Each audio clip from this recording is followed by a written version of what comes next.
In case you don't know, this is the interview where Wike talked about the possibility of Onaiyekan being a politician, that he's taking sides, that he's not supposed to be involved in the affairs of politics. I don't want to destroy the video for you guys. Do not forget to hit that like button, hit that subscribe button for more updates, and you should watch the video, then we analyze together. Let's go. If you're a religious leader and it is perceived of sin, you are taking a side which is very clear. It becomes difficult for people to begin to see those comments as being helpful or real. I am aware of the position of Cardinal Onayekan.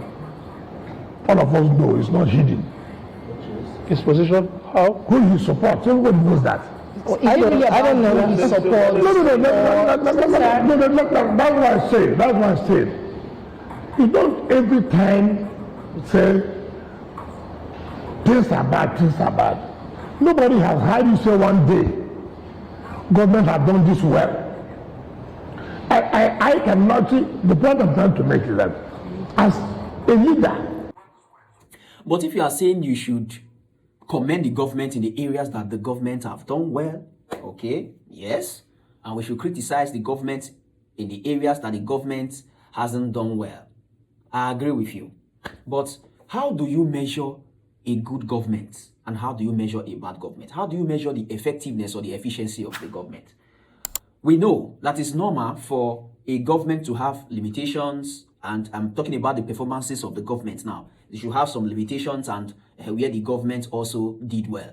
But when the limitations outweigh the parts that you did well, your limitations outweigh your effectiveness or your efficiency as a government, it turns you a bad government. It shows, that suggests that such an administration is not good. It's not good enough. At least your efficiency and effective governance should outweigh the limitations in your governance or the shortcomings in your governance. So you should prove it to us that this is what you have done. This is what you have done. That's why most politicians in Nigeria, what happens is that they always generalize. When you ask them a question, they will just generalize. You can see that most of the federal roads in Nigeria are not well maintained. How are you going to intervene? Nigeria's politicians' response: that is what I'm working on. I am going to work on it. How are you going to work on it? Don't worry. Allow us to work. Don't worry. Before you know it turns to an argument. Let's continue watching. Commend government when government have done well on some areas. Criticize government. Now look, yes, you have done this well, this well. But we tend that you should look into these other areas. But if their comments are every time nothing positive, the government must be worried about you. Government will begin to think that you are merely criticizing because you are opposed to the government. No, but these are, you see that statement that he made, who are not partisan. Don't tell me. No, please don't tell me that. Not partisan. Don't tell me that. You know what happened in 2022 election? People took side. Religious leaders took side. It was very open. Honorable Minister, I'd be stupid to sit here for anybody to tell me this person is impartial. No, we know ourselves in this country. We know who belongs to where. But what's their stake, sir? Because somebody will be curious to know. If you say they are partisan, what do they? Who did they support 2023? It was very obvious. They made it clear. Well, Honorable Minister, what I'm saying, there's nothing wrong in that. But the point I'm saying that you cannot be seen consistently in holding just one view about the government. Let me create that's the point I'm trying to make. Let me make some context as to why this became an issue. Because not just Cardinal Onayekan that was upset, a lot of people were upset about that statement. And the reason they were upset was because the statement, all is fair in politics, connotes the fact that anything can happen. So that's why the president got criticism. That's why the president got criticized for that. You see, first of all,